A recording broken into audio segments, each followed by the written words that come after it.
Hello everyone, my name is पुरान Kushwaha and आज के इस वीडियो में हम लोग बुक रिव्यू करेंगे रिच डैड पुअर डैड का। ये बुक मेरे लिए बहुत ही ज़्यादा स्पेशल है because this was the first book which I read and ये बुक मेरी दीदी एक बुक फेयर से लाई थी। तो होता क्या था कि उस बुक फेयर में ना आपको बुक्स को वेट से नापना रहता था। या that is how I got this book and आज के इस वीडियो में मैं आपके साथ इस बुक से 5 लेसन्स शेयर करूंगा। Lesson number 1, rich don't work for money, money works for them.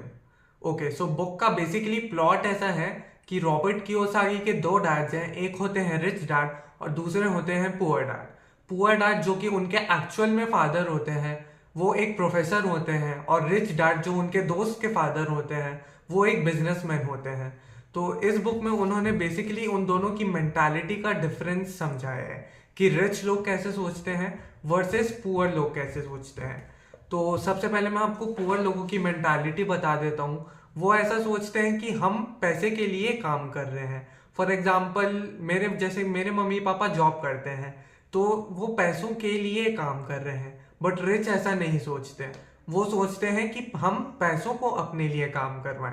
Exact opposite होता है उसका। अब आप सोचोगे कि पैसा कैसे अपने लिए काम करेगा। उसके लिए आ जाते हैं अपन सेकेंड लेसन पे, जो कि है difference between asset and an liability. एक एसेट क्या होता है और एक लाइबिलिटी क्या होती है।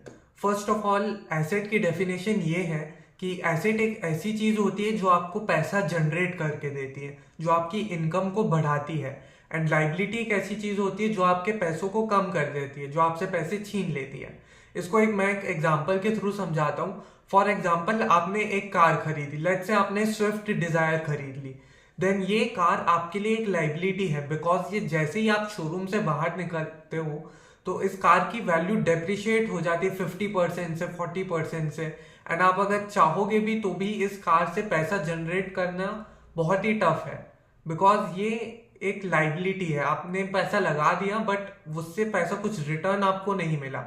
But on the other hand, अगर अपन एक स्टॉक की बात करें तो एक स्टॉक ऐसी चीज होती है जो आपको पैसा जनरेट करके देती है। एक स्टॉक से आपको डिविडेंड मिलता है। एक स्टॉक की अगर वैल्यू ग्रोथ होती है तो आपकी भी वेल्थ उसके साथ साथ ग्रो होती है। तो ये होता है डिफरेंस एक एसेट और एक लाइबिलिटी के बीच में। तो आ जाते हैं अब अपने थर्ड पॉइंट के टूवर्ड्स, जो कि है रिच इन्वेंट मनी। जी हाँ, आपने सही सुना, रिच पैसों को इन्वेंट करते हैं। कैसे? Through the power of value addition.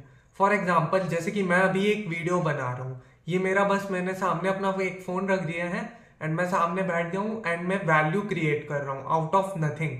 मैं एक बुक का रिव्यू कर रहा हूँ एंड देन इस चैनल पे जब भी एड्स ऑन चलेंगे तो इसके थ्रू मेरे को रेवेन्यू आएगा एंड मैं पैसा इन्वेंट कर रहा हूँ।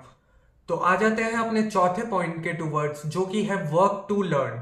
तो आपको ये सारी बातें तो समझ में आ गई कि रिच पैसों के लिए नहीं काम करते, तो फिर किस चीज के लिए काम करते हैं? रिच सीखने के लिए काम करते हैं। फॉर एग्जाम्पल, आज मैं गया किसी मार्केटिंग जॉब में तो एक पुअर इंसान क्या सोच के जाएगा कि भाई इस जॉब से मेरे को 20-30 हजार आ जाए एंड उतना मेरे लिए काफी है। बट एक रिच मेंटालिटी वाला इंसान क्या सोचेगा कि भाई मेरे को सेल्स सीखने को मिल रहा है, मेरे को मार्केटिंग सीखने को मिल रही है, मुझे किसी चीज को बेचना आ रहा है।